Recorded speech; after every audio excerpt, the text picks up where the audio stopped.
I have a few slides for today. Just want to give you kind of an overview of what we're going to do today, as well as what we'll do on Thursday. All right, let's see. Can you all see the slides? Okay. All right, so quick update. I'm almost through reading and providing feedback and comments on your reflections from February. It was sort of, I think we called it like a mid-semester reflection. It wasn't quite mid-semester.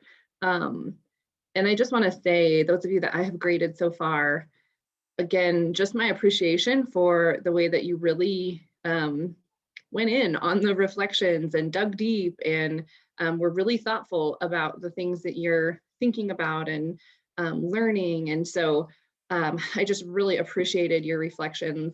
I think I don't know, 2/3 of the way through. So hopefully in the next day or so, I'll get through the last bit of yours.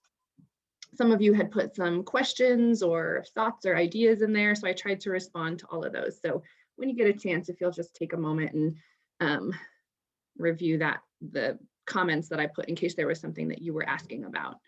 And then same thing on check-in 1, I have provided you all a grade for that, but haven't gotten through providing comments and whatnot. Like I mentioned at the beginning of this semester, this is not about the grade or the points. And so just know you all for that check-in got full points, right? Because you contributed significantly to that work. But I'll make sure that I go back and provide some additional comments as well so that we can kind of keep them moving forward. And then just a note, there is a peer eval. I think there are a handful of you who haven't yet gotten a chance to do that. So it's just a short evaluation of your peers from your groups from check-in 1. So whenever you get a chance, this week sometime would be great. It's just going in and sort of providing a point value your team members. I wanted to give a quick little update on the grant. So Morgan and Kat got everything put into the grant form, final draft to me by Friday. I had forgotten, though I knew it was in there, that we needed to get it signed by the department head or program director. So I sent it off to Dr. Nelson, who was like just floored with the work that you all are doing. So that was really fun because she was just really, really, I think, impressed by and was really admiring the work that you all are doing. So that was fun. She signed that, we sent it off. And it was, I don't know, maybe an hour later that she got back to us and said, this all looks great. You'll receive full funding for this. So that was really exciting Friday afternoon to get that update.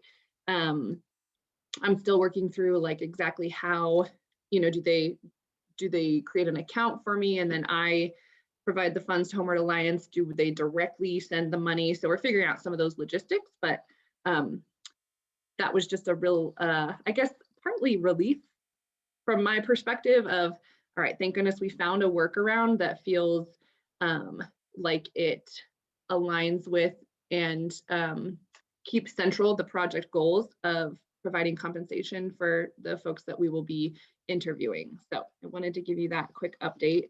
And thanks to Kat and Morgan for your work on the grant. That's really, similar, Hannah.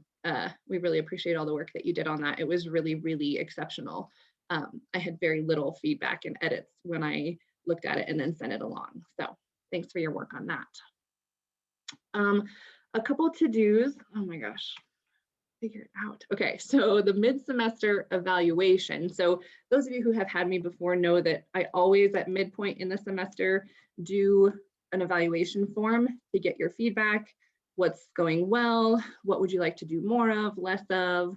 How are you feeling about the classroom environment and whatnot? So it's listed as a quiz in Canvas right now. And I would love if you're able to complete it by next Monday. Know that if you can't quite get to it by then, that's okay, but we'll just put that in as sort of our tentative due date for that. That just gives me a chance to make some shifts and changes before the end of the semester. And again, I mean, similar to the reflection, I just always appreciate your all's perspectives and thoughts. And I'm very interested to know how I can be best supporting you all in your learning throughout this process. One note, so if you would take a moment and maybe Bree, if you get a chance, would you mind putting this link in the chat? And that way you all could just click on it and fill it out. At least you'll have that tab open. So after class or real quick, you could fill out whether you have an interest in one of those student like peer workshops that we talked about. So if you'd fill that out, that would be great. And then a reminder about the walking tour, if you'll do your best to complete that by April 2nd. Okay, so our plan for the week today, we're gonna quickly revisit our goals. Thank you, Bree. I have drafted some objectives based on the goal as sort of a starting point for us. So we'll review those objectives and then we'll start in on some qualitative data and key informant interview, kind of some of the background stuff. We'll see how far we get. On Thursday, I'd love for you to have reviewed those objectives and come with any feedback or edits or suggestions, additions that you want to make to the objectives. And then we'll continue with the process of coming up with some interview questions. I'll ask that you review the group who worked on some draft interview questions. I'll ask that you review that before Thursday. And then the other thing we'll do on Thursday, so MJ and Taylor may join us for part of class because I have a feeling we'll have some questions for them. And then we'll also talk about and decide on our next sort of check-in. So what are our next groups going to be? What are you going to be working on? And see if we can get signed up for those. Okay, what questions so far about any of this do you have?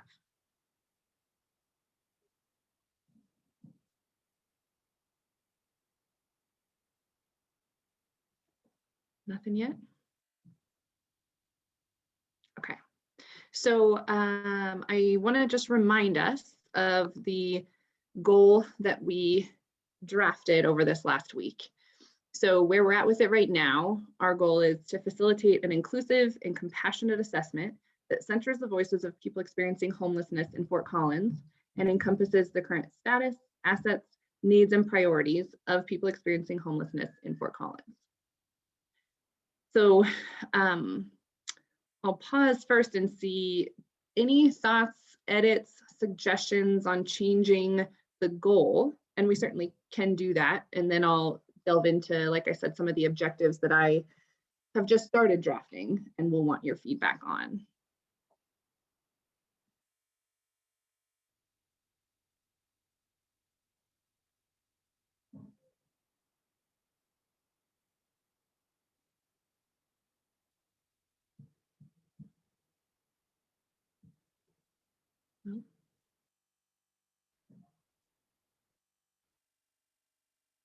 Okay, well, know that this can be an ongoing, right? If we feel like as we're going through and we feel like actually there isn't a piece that's highlighted enough or this isn't quite what we want to do, we can certainly revisit this. But maybe by Thursday we can plan to say, yes, this feels like what we want to move forward with in terms of our overarching goal.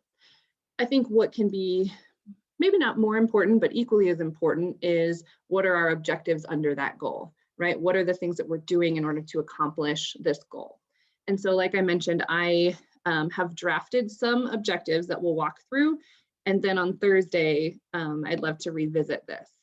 So the way that I kind of thought through this was, and again, part of the objectives, ideally having them be, quote, smart, right? So specific, measurable, time bound, right? Some of those components, achievable, realistic. So ideally, I was thinking about these being by the end of the semester. So the first one being conduct and analyze 10 key informant interviews with people experiencing homelessness and 10 key informant interviews with stakeholders. And we can probably reframe that to say like other community partners or whatnot, but just trying to make the distinction between, we'll do some of both, right? We will interview some folks who work with people experiencing homelessness, and we will also be interviewing people who are currently experiencing homelessness or recently housed. 10 was not a total shot in the dark, but partly was with my conversations with Taylor and what she felt like was reasonable. We can certainly check in with them on Thursday about some of these metrics. The second one being analyzing relevant existing quantitative data to inform our community assessment. So I have an email into Rachel with HMIS just to revisit the conversation about what data we can access, how we would access it. I think the other possibility is that we could potentially request some reports. And so if there were some specific metrics that we wanted to know, I think that will probably be our plan B. If we can't actually access the data for privacy purposes and whatnot, then perhaps we can request some specific reports be run. So we're gonna sort of wait and see what we hear back from Rachel on the HMIS data set. The third objective then will be to compile the data into a community assessment report using the existing framework. So the existing framework being the work that one of your groups did for this previous check-in, right? You essentially took some of the existing community assessments that we read about and created that beautiful document that outlines the different sections. So that's what I mean when I say using the existing framework. The fourth objective would be to identify 4 to 6, and again, we can shift this in any way. This was just sort of a starting point that I was thinking about, identifying 4 to 6 key recommendations for stakeholders, including the responsible party. So we've talked about not only are we going to deliver sort of the final report, the community assessment report, but part of that will be some key recommendations. And then the thing that we've talked about a couple of times is this notion of being really specific with those recommendations as to who might take that on, right? So that we're not just coming up with these broad recommendations, but that they're really specific to specific groups of stakeholders or partner organizations. And then the last objective, presenting the findings of the community assessment to key stakeholders. And the piece that I think also will fall into that is thinking about how are we presenting the findings back to all stakeholders, meaning not only the community partners, but also the folks who we interviewed who are currently experiencing homelessness or recently housed. So thinking broadly about what does it mean to present the information back to stakeholders. So again, this was my initial attempt based on everything that we've been talking about, working through, having conversations about. So I'll pause maybe right now and see what initial reflections you're having on this. And then, like I said, we'll spend some time on Thursday reviewing them in a little more detail so that you'll have a chance to think about them over the next couple of days. But what thoughts do you have, at least initially?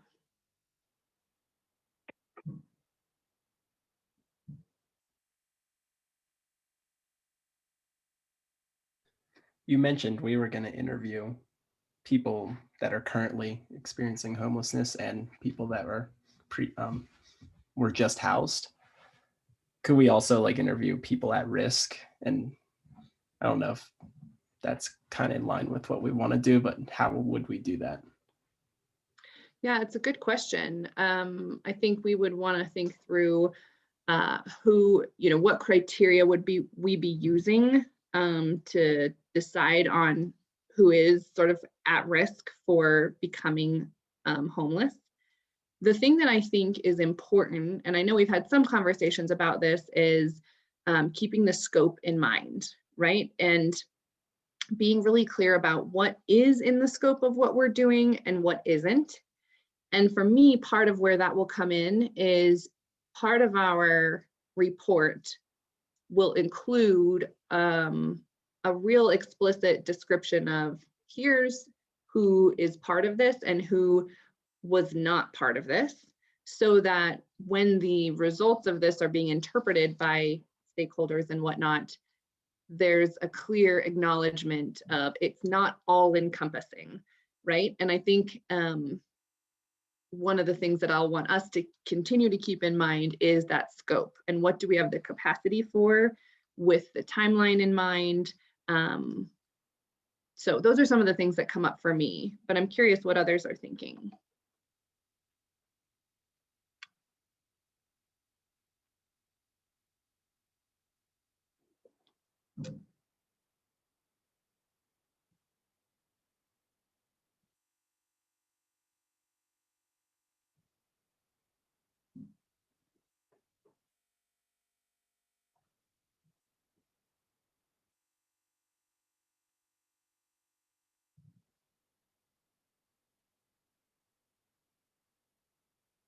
Anything? And like I said, we'll spend some time on Thursday. So if you don't have any initial thoughts yet, no problem.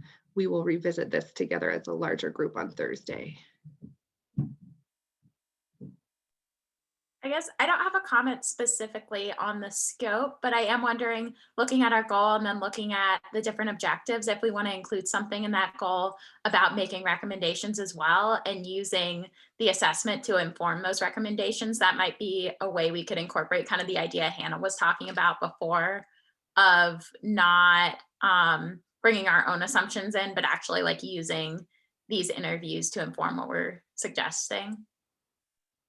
Yeah, so just to clarify what you're saying, Rachel, are you saying this notion of objective 4 about the recommendations that somehow we may want to incorporate that into our goal?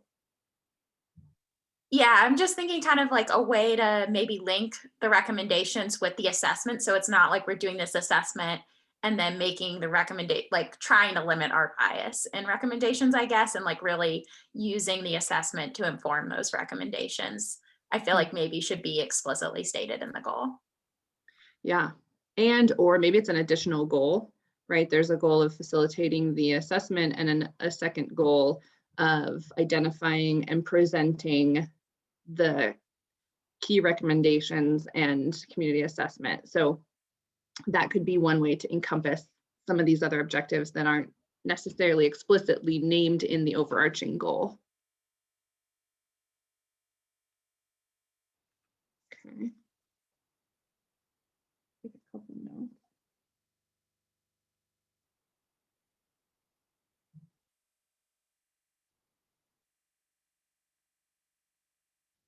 So considering a second goal on recommendations and presenting. Okay, great. And then Hannah, I can see your comment. And yes, this notion of this additional component of qualitative data. And so maybe that is a separate objective, because I think I don't think it quite makes sense to try and incorporate into this objective. And yeah, Rachel, do you or others in your group have any initial thoughts that you could share from your conversations with Taylor and MJ about that idea? Yeah, we actually did record that conversation as well. So if they're okay with us sharing it, we could share it if anyone wants to actually like see what our conversation was, because they shared a ton of awesome information as usual. But yeah, we brought up the idea to them of how to get more people involved in a way that's not harmful. And they kind of, where we left it was that they would think about how they would incentivize that and how it would be different than the key informant interviews, and kind of what that would look like. But potentially, I think they mentioned something at the Murphy Center, possibly. I don't know if anyone else from my group has things to add.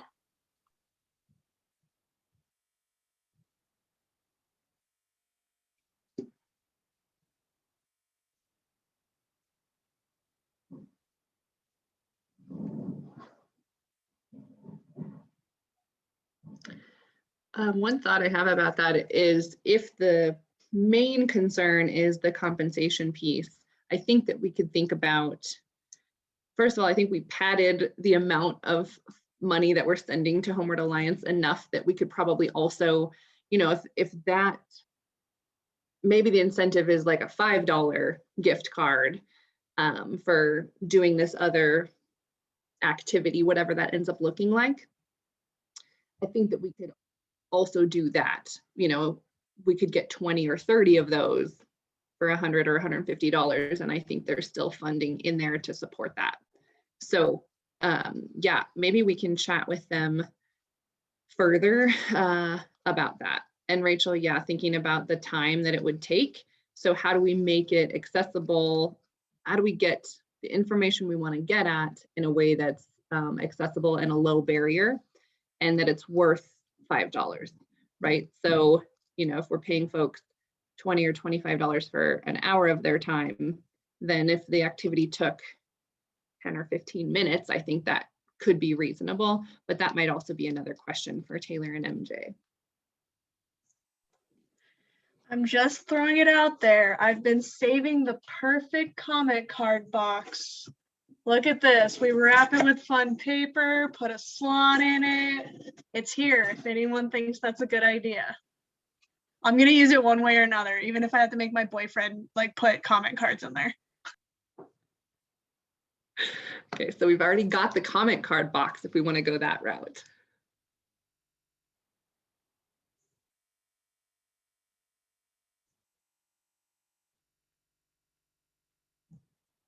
I think the other thing that we'll want to think about is the ask on staff for facilitating this, right? Would we need to train some of the Murphy Center staff? How much time is it going to take for them to, ask participants to do it, to sort of manage that part of it? So I think that would be the other piece that would be worth the conversation about. Incorporating the map drawing exercise. Yeah, or even maybe that is the exercise, right? Maybe there's an open-ended question or two, but the focus of that activity is the map. Yeah, I think there's a lot of ways that we could do this. Part of me thinks that when we have a working draft of the questions and can chat with Taylor and MJ, that might illuminate what information we really want to know from that. I think that is my main question, right? Is as we decide what this other opportunity to provide input is, what do we want to gather? And how can we get at the information that we want to know in this sort of quick process, whatever that process looks like. So let's kind of keep that in our conversations and maybe check in with Taylor and MJ on Thursday about that.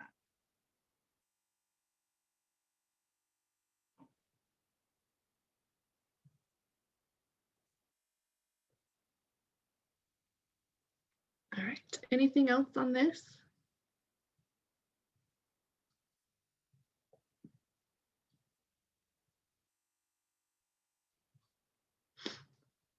All right, so we'll make sure that this slide is posted so that before Thursday you could revisit it, spend some time thinking about it, figure out what else could be missing or what we might want to change or add more specifics to, and we'll kind of go from there.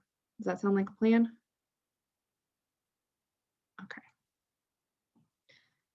Okay. Oh, I just had this slide in there to get some initial thoughts and feedback. I just wrote them down on my notebook. All right, so let's keep going then. And I next want to turn our attention to broadly talking about this idea of key informant interviews. So many of you took 550 last semester, where we talk a decent amount about qualitative data, right? And this idea that qualitative data is an opportunity to delve deeper into stories, to bring data to life, right? To get at the why behind things, where survey questions might get at the what, right? You might see a significant difference in something, right? The qualitative data allows you to sort of get at the why behind those things. There are a lot of benefits to qualitative data, right? There are a lot of considerations to think about when it comes to qualitative data. I'm curious, how many of you, and maybe I'll stop sharing so we can just chat for a minute or so. How many of you have experience either collecting, analyzing qualitative data of some sort? Any experiences that you might want to share or offer in the group to talk about?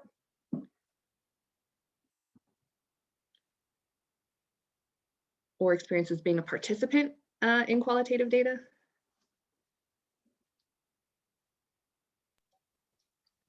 I can share. When I worked for the Health Coalition in Montana, we actually did a ton of qualitative data, and that ranged from like kind of those comment cards, like just coming up with like, what is your experience in this place and this neighborhood and like really general, and they'd like write down and then mail it to us. And then the biggest project I helped with was it was basically a StoryCorps style project. If anyone is familiar with that, it's basically like just getting people's stories, like having no actual prompt, just like what, like you basically give them like the most general thing and like let them do their own thing. And we worked with a heritage center to like get stories related to the history of a neighborhood we were working in. And so in that way, I didn't collect it because we relied on our partners who are actually really trained in the qualitative data, but I then did do the like the analysis and like the prioritization of that afterwards. So Nice.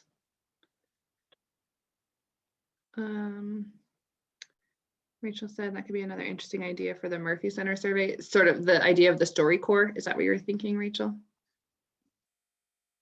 Yeah, like not having a formal prompt, just letting people like say what they want to say, although that could also be, I don't know if that's like too open-ended and people won't know what to say, so they like won't want to do it.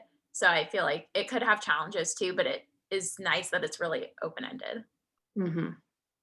Yeah, and in some ways, as we're thinking about questions for the key informant interviews, that first question could be something like, would you mind telling us your story? And sort of see what comes out from there if we want to have an opportunity to do something more open-ended like that. What else? Other examples or experiences that you have working with qualitative data? Something that I kind of was thinking about when reading through the reading for today, they were talking about trying to take notes while kind of doing interviews, which I have experience with, and it can be really challenging to be, you know, rapid fire having these discussions with while also trying to get the notes down. So one of the suggestions was to sit down immediately after the interview and like organize your thoughts and get everything out that you maybe missed, like maybe taking really shorthanded notes during and then expanding on that right after, so that, you know, everything is still fresh, because it can definitely be challenging to take detailed notes while you're talking to people. Yeah, I certainly would echo that. And I think my hope is that we would be able to audio record the interviews. You all know I'm horrible at multitasking, right? I've told you that many times. And so for me to take notes while I'm trying to listen to someone tell me about their experiences, it ends up being super disjointed. I only write down random things. And even afterward, when you sit down, that for sure, Kat, I think will be something we'll do no matter what, whether we audio record or not. But the benefit of having the audio recording is you'll remember things just like we've talked about through your own lens, right? The things that stick out to you or that you remember will be influenced by your background, your experience, your biases, right? All of that influences what you hear. And so having audio recording that we could then transcribe and multiple of us can review and identify themes, I think is the ideal approach to take. That's a question on my list for when we chat with Taylor and MJ. I think that that will be possible. I had mentioned it to them early on. So I totally agree. And Kat, that idea of sort of a debrief immediately following is a really important one, because the other thing that can happen is there may be observations that you made around body language or like the intensity of an idea or an excitement or a mood shift that you won't always get on an audio recording. And so taking notes of some of those initial reactions, like things you felt a lot of energy around, or questions that impacted, you know, maybe somebody took a step back, right? Or some of those things are really helpful observations to make immediately afterward. So yes, I think having a debrief form that we fill out immediately after conducting the interviews will be a really important component. And yeah, Rachel, question around what would we do if someone doesn't want to be recorded? That may be sort of our backup where we do have to just take notes, but maybe that's our plan B. And then we can certainly talk about some of the strategies for avoiding bias. I think some of it is some like getting yourself in the right headspace to do an interview, right? Taking a little bit of time, maybe it's 30 minutes before the interview to turn off distractions and right, don't come immediately from a previous meeting, reflecting on some of what we've learned, naming what some of your existing biases are, right? To just bring awareness to all of the ways that those biases could show up is one approach for trying to minimize it. But we can definitely chat further about some of these ideas.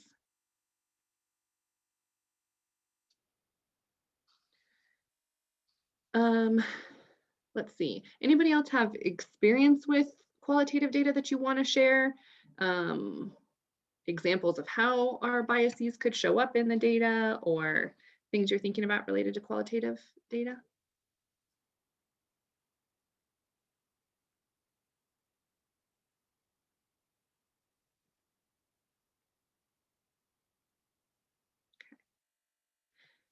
So as we kind of delve into the reading from today, I think my first question is let's just talk broadly about what the purpose is, to sort of ground us in what's the purpose of conducting key informant interviews? When do you do it? Why is it important? And then we'll kind of move into some of the specific, they sort of had 10 components of planning for and conducting key informant interviews. We'll move into that next, but let's just sort of ground us in the why. Why do we do this? Why is it important? Yeah, what are your thoughts? What stuck out to you as you were reading, or just generally about why it's important and when you do key informants?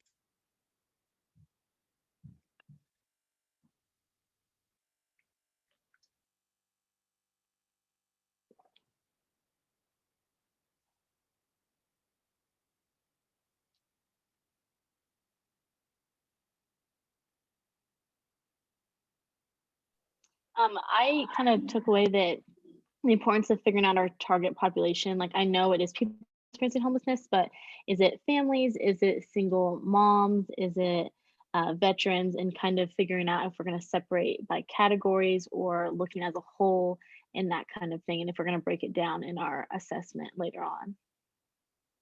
Yeah, I think that's an important consideration, Emma, around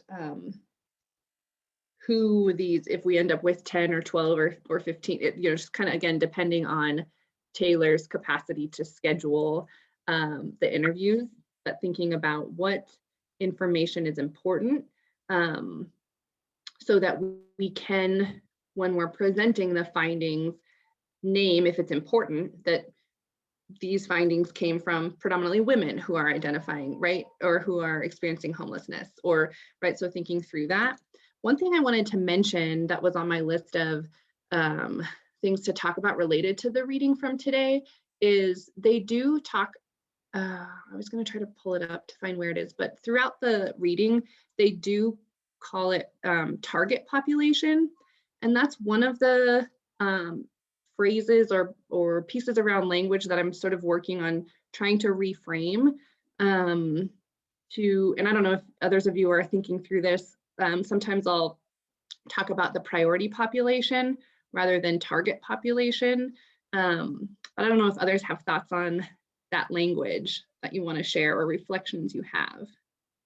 It's very common. It's very similar to this notion of a needs assessment, right? That we keep catching ourselves in, right? Is reframing that this is not just about needs, right? And we're trying to think more broadly and more expansively about assessing the community. It's the same thing where it's super common language in public health. And I think we have an opportunity to try to reframe how we talk about populations.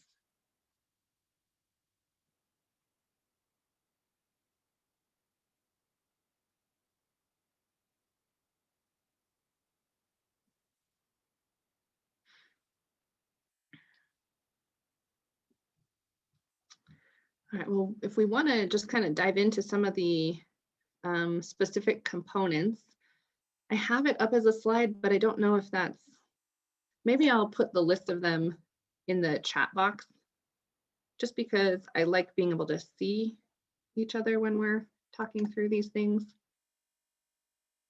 It doesn't keep the numbers, but this is the list of the 10 aspects to conducting key informant interviews that the paper talked about. So I'm hoping we can kind of walk through a few of these. Let me just make a note though of some of those other considerations we just talked about recording, so I don't forget to ask about that.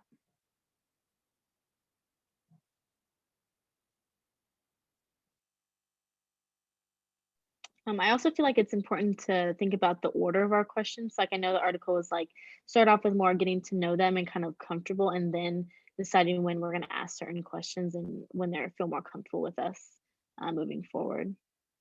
Yeah, Emma, absolutely. That's a really important consideration and a strategy to build trust and rapport, even if we only have an hour with folks, right? There's a way to be intentional about our questions such that we try to build some of that trust at the beginning before delving into some of the more, what might be perceived as sensitive questions. So absolutely, thanks for that. The first couple that they talked about, gather and review existing data, determine what information is needed, determine, oh, see right there, the heading of it is determine the target population and brainstorm. So some of this I think we have done in that we're relying pretty heavily in some cases on Homeward Alliance and their connections, their perceptions of what they need, which is a community assessment, right? So the existing information, let me just try again to pull this reading up while we're talking. Okay.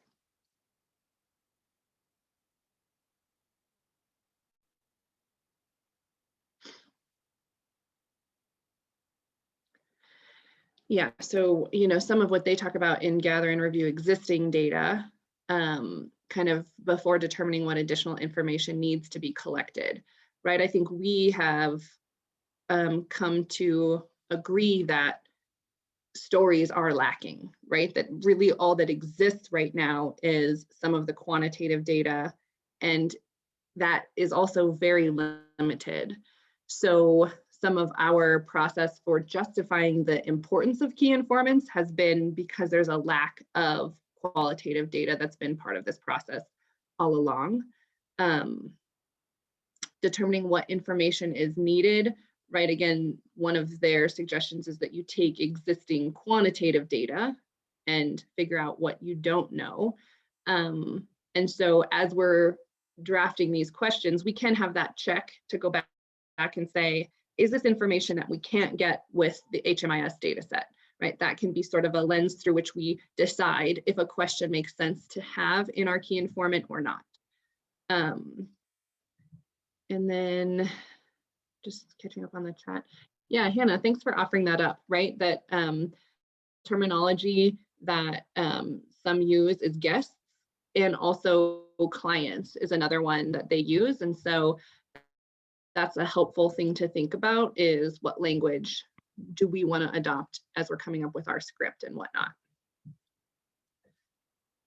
And then part of, let's see, Emma, was it your point about determining the population, like who within, right, are we looking at anybody who's experiencing homelessness, right? I think the answer to that is yes, but what demographic information will we want to know in order to help us interpret that information, right? Let's say we conduct 12 interviews and 10 of them end up being with white men who are experiencing homelessness, right? That impacts significantly how we interpret our findings, right? And how generalizable what we hear is.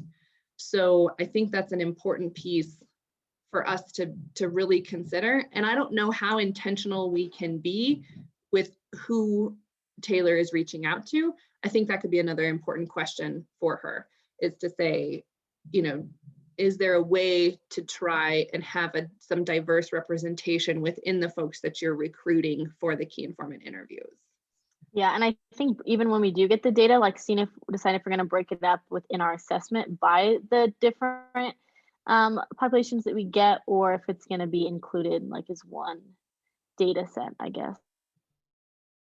Like if it would make a difference.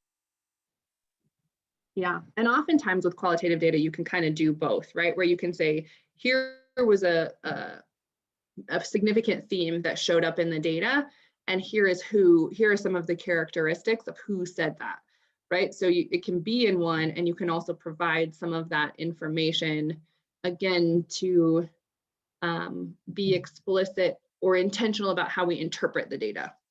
So yes, I absolutely agree. Other thoughts people have on this topic?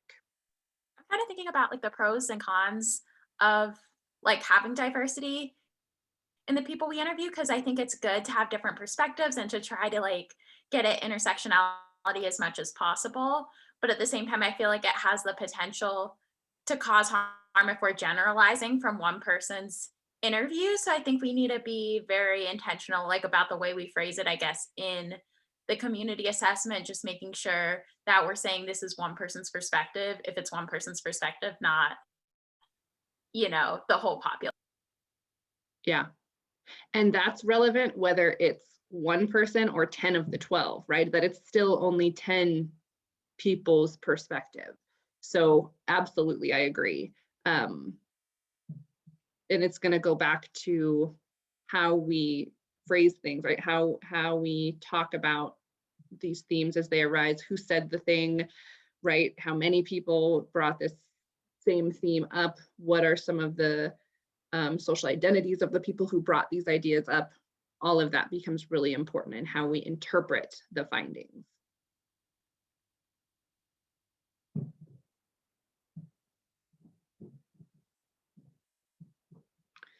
We go back to our list then. So choosing key informants, choosing the type of interview. So they talked about it as either face-to-face or phone, right? I think this is from 2016 maybe. So the idea of a Zoom, you know, or video interview may not have been as obvious. So I think that is certainly another opportunity or approach that we can take. I think Taylor's perspective is that ideally, specifically for folks who are experiencing homelessness, us being physically there and doing it face-to-face would be the preferred method. I don't know if that's the case necessarily for some of the partner organizations. So when we email some of the partner organizations to set up key informants, we could offer, I think, some different methodologies. Maybe we propose Zoom or whatever we decide, and I'm happy to kind of open that up for conversation as to how we want to conduct those. But I think, again, Taylor's perception was that for folks experiencing homelessness, us being there, likely at the Murphy Center, is going to be the best approach.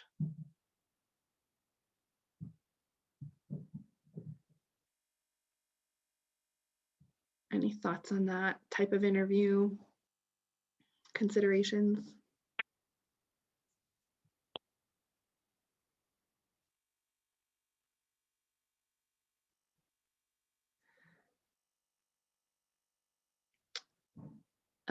So the next thing I wonder if the group who worked on drafting some of the interview questions, I think we'll revisit this on Thursday, but I wonder if introducing some of those questions and bring them into the space now might be helpful, and then we can think about them between now and Thursday.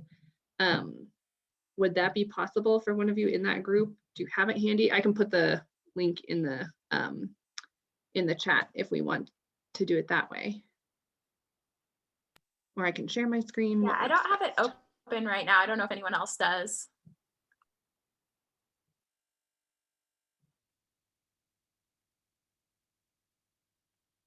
Or if you have the link handy, or if not, if we can find the link and put it in the chat, and then I can share my screen and we could all look at it together. Or let me see if I can.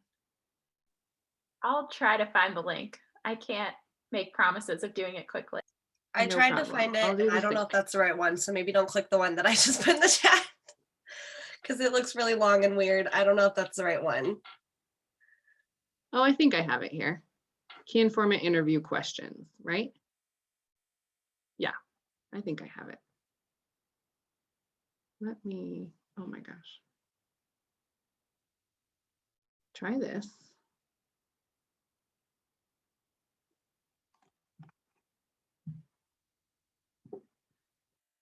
And then I will, do you want me to just share my screen or do you want to look at it on your screens separately? If you could share your screen, I think that. Let's do that. Okay, do people see the rough draft? Okay, so you all did a lot of work in starting this process. And I know that you also talked with Taylor and MJ, and that informed the development of some of these questions. So do you all want to walk us through any background before we delve into looking at the questions? So we've got questions listed for clients and then questions listed for providers. And then we also have some considerations under that. And I'm wondering if it would be more helpful to go through the considerations or the questions today. I don't know. Yeah, let's look at the considerations to start with. And that way, if there are some things that we need information from Taylor and MJ, we can prioritize getting that information for Thursday. Yeah, that sounds good. And I also just want to throw out there, like, our questions, some of them kind of have an order, but we didn't specifically think about order. We are kind of just brainstorming, and probably most of the ones toward the top, I think, are ones that Taylor and MJ specifically asked us to talk about. So that's kind of like where our order is now. It's not like building rapport or anything. Yeah, no, that's perfect. You know, and again, I am just so appreciative that we have something to start with, right? Sometimes it just takes getting something down on paper, and then we can work through it and reorder and whatnot. But this is a really great start. And again, I appreciate you all meeting with Taylor and MJ and getting their feedback into what should be asked. So if we scroll down, I hope I'm not making people dizzy. So if we scroll down to the considerations, okay, so this idea of how long the interview should be and what our time commitment is, I think the initial thought was an hour, that we were asking for an hour time commitment. But what are others' thoughts?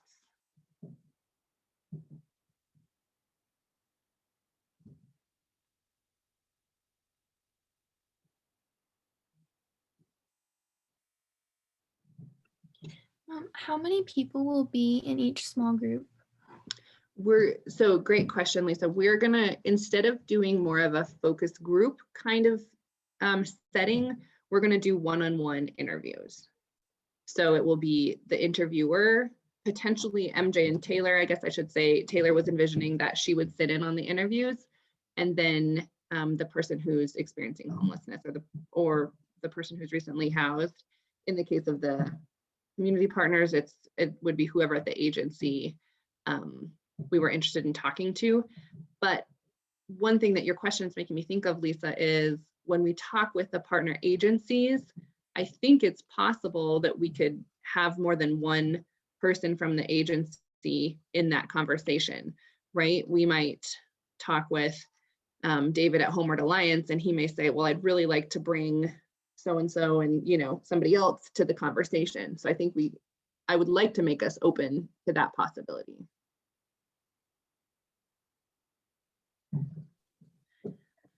One thing that a couple weeks ago, when we like broke up half and half in the class and like we're talking about things, one thing our group talked about was like, you know, are we going to do or like invite them to lunch and have like a meal with them? Or are we going to do like some sort of activity that they'd like doing or that they would typically do if they came to the Murphy Center? And if that's the case, I think, you know, maybe planning a little bit of buffer time so that we can eat or like whatever we're doing together, and then without encroaching on that hour. So I just think it depends on like, what is our plan, and is there anything that we can do initially or plan for to make them a little more comfortable, to share something with them and get to know them before we like jump into the questions. Yeah, great. And I think Taylor was definitely envisioning having snacks available. So that I think could be another question for them, is whether we're going to have more of a formal, like if we're going to eat together first or have some snacks and things available and kind of jump into the interview. I think the other question is this notion of a one and done or multiple sessions. And I think that again is a question for scope, right? I think in an ideal scenario, it might be nice if we could have a follow-up session. I'm not sure our capacity to do that in our timeline, but I'm certainly open to conversation about it. I wonder if we could ask a question or something at the end of the interview, like if we wanted to do follow-up, would you be willing to do that? And kind of like take it from there. Because if someone is really uncomfortable in the interview process and they're like, I don't want to do this again, then I feel like we definitely should like respect that. Yeah. Yeah, agreed. Do you all think that someone would be able to answer that honestly in the moment? Is there going to be pressure to say, yeah, sure, in the moment? Maybe there's a quick question that they fill out at the end where we're not actually having to ask them that. But I agree, Rachel, I think that's a great way to do that, so that if we have the opportunity or we want to circle back, we have their information. The other question that might be good to be on there is, how would you like us to share the information back to you? Or would you like to know more about the findings of this study, or the findings of this assessment, and if so, how? So maybe that could just be part of a super quick short paper survey at the end.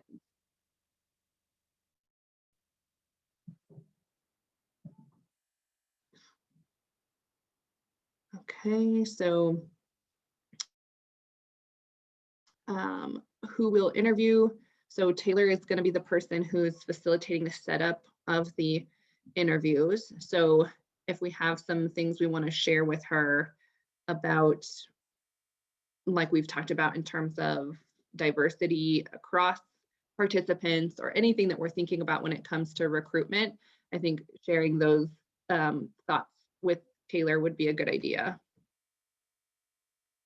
And I might, as we're going through these, I might send this list or a shortened list of these considerations to Taylor and MJ for their, so they can review before Thursday.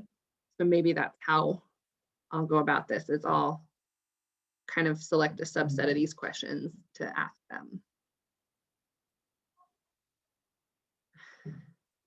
Part of the recruitment process when Taylor is reaching out to folks, I think, would be to name some of the expectations, right? Is that part of, and so she could say, part of the process is to audio record the interview.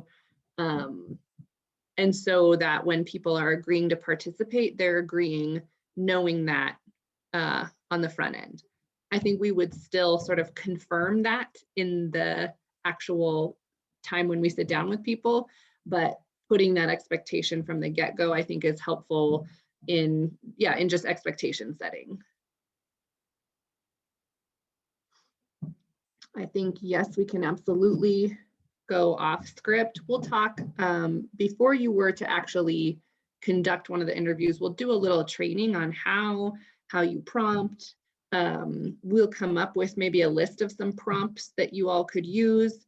So I think, yes, we'll want to make it scripted in that we have a list of questions we'd like to get to, and enough flexibility that if it goes in a direction that we feel comfortable going in that direction, and then bringing it back. So maybe it's, yeah, go ahead. This is something we kind of talked about a lot And I don't know if Addie, I think she might be calling in today, so I'm not sure if she's able to add to this, but I know she had a lot to say about that and just like the potential for a formal interview to cause harm and like not allow people to feel comfortable. So Addie, if you can and want to chime in, feel free.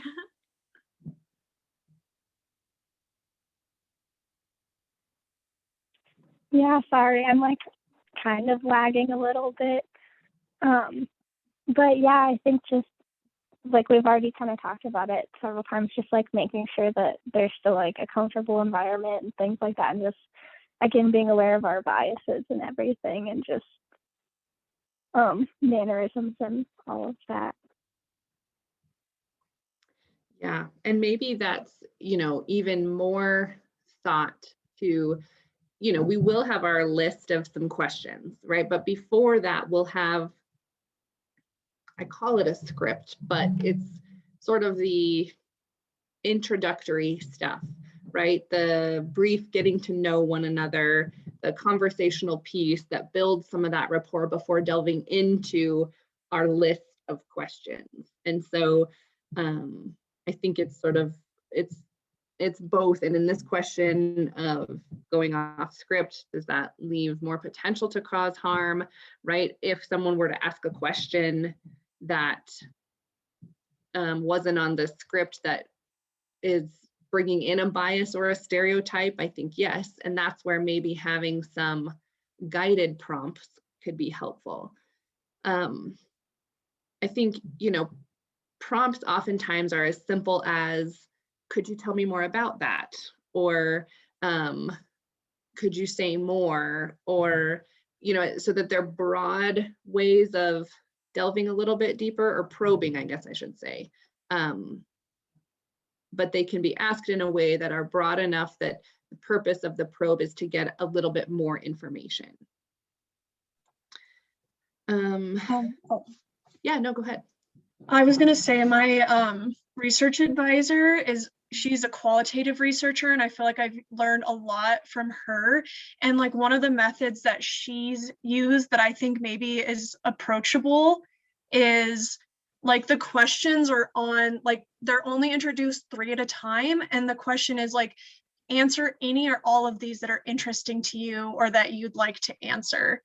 And so like, it might be that someone's like, oh, I only want to answer this one because I'm not comfortable. And, I guess I just don't think that we need to think that everyone has to answer all the questions and that we won't get, like, we'll still get really good data that way. And if anything, if they're interested in it, we might actually get more by like letting them have the freedom of like, whatever you want to say, like, we're here to listen.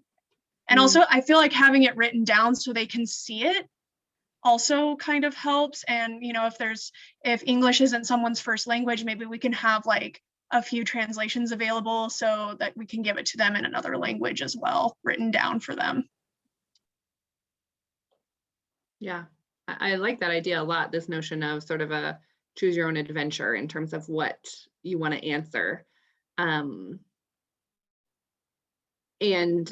all of the sort of, again, beginning stuff where the first 10 or 15 minutes, we may not even delve into questions yet. We'll just sort of see how do we want to set up that beginning part of the conversation. And then I did email Taylor and MJ last week when we had our conversations around language and accessibility and whether we want to have some of the materials translated. Don't think I have heard back yet. So that could be another piece to check in with them again on Thursday. I wonder too, with like potential issues with power dynamic, if it would be helpful to explicitly say at the beginning in our introduction, like if there are questions we ask, like you can choose not to answer any question. Don't feel like you ever have to answer a question. And if there's something you want to talk about that we're not asking, you can do that as well. Yes, absolutely. Yeah, and sort of setting that expectation from the get-go, and I'll often say, like, you can answer every single one of these questions. You don't have to answer a single one. And so, yeah, finding that balance. And maybe it's, maybe it's something where we say, all right, the next question we're interested in is this. would you like to respond, or something where it's sort of a choice, right? Where they can say, yeah, I'll respond, or no, I don't really want to answer that question, and then we can move on. But yeah, some of that expectation setting from the get-go around, and that's all what that initial script is like, knowing that, you know, your willingness to answer any of these questions doesn't impact your compensation, right? Some of these important considerations. Your willingness to answer the questions doesn't impact you receiving services at the Murphy Center, right? Just really naming explicitly that this is totally voluntary, and it's voluntary from question to question, right? At any point you can stop. All of those things are important considerations that we'll have kind of in the expectation setting at the beginning.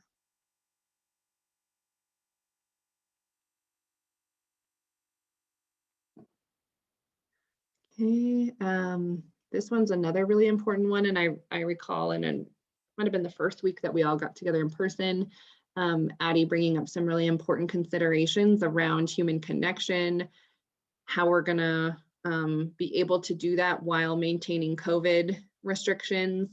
One of the things I think could be helpful is just to state it, right? That, you know, while we wish we could have this be, you know, we wish we could sit right down next to one another because of COVID, you know, so there's some way of just naming or reminding us all why we have to be why we have to have 6 feet of distance and whatnot. I think could be an approach, but I think it's definitely helpful to think about how do we name that this may be lacking in a way that we wish it weren't.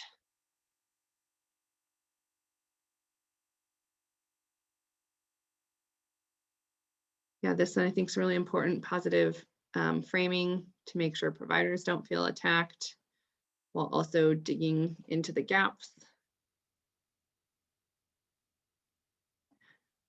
This is a really interesting thought that I like. If we could coordinate it that way, that we do the provider interviews after the client interviews, in case there are questions that we want to ask based on what we heard from clients. So maybe when we talk to Taylor about the timeline, which is on, I sent her an email this morning about the timeline, that might help us think through, could we do it this way? Again, back to this notion of language. Can we conduct some interviews in Spanish?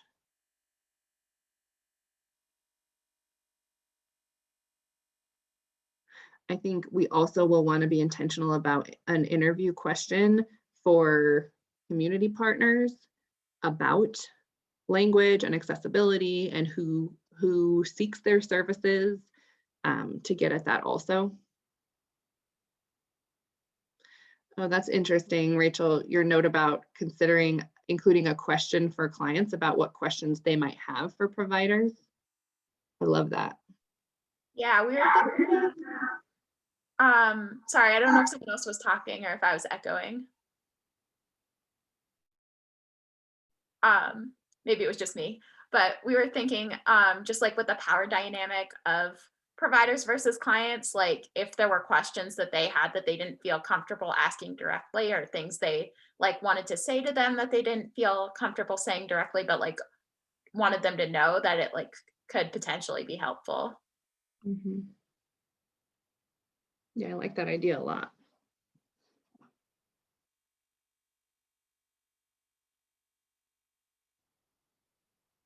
Okay, well, this is super helpful. Other, in our last few minutes together, are there other considerations that you all are thinking about, at least right now, that aren't on this list?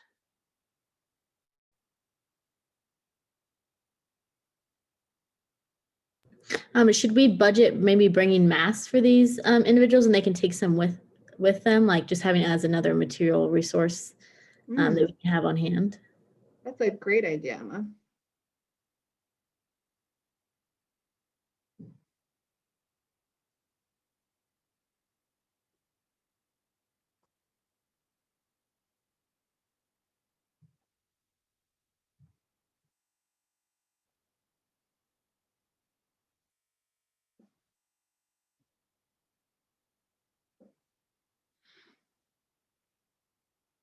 Anything else so far?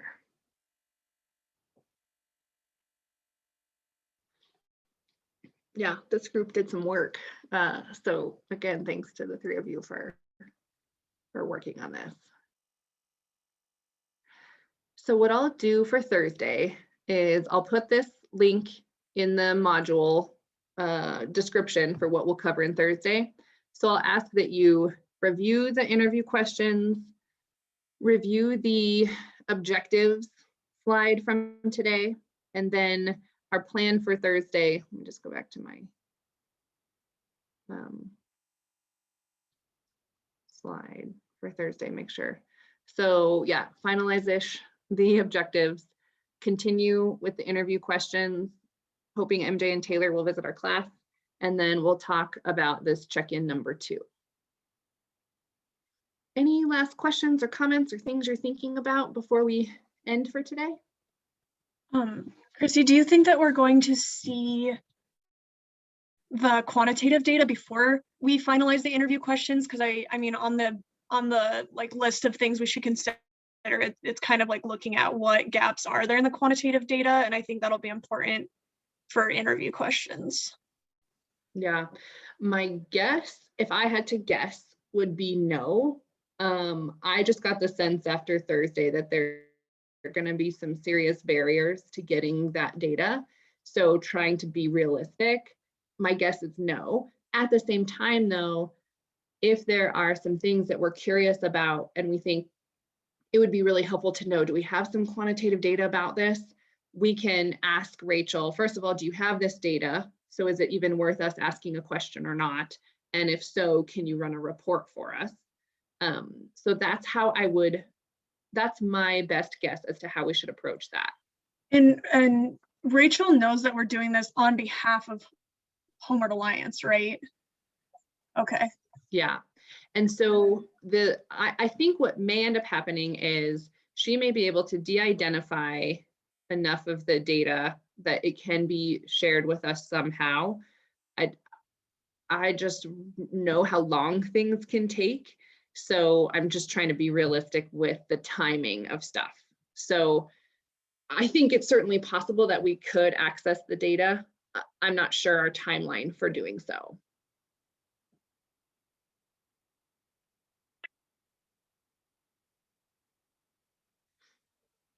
Okay.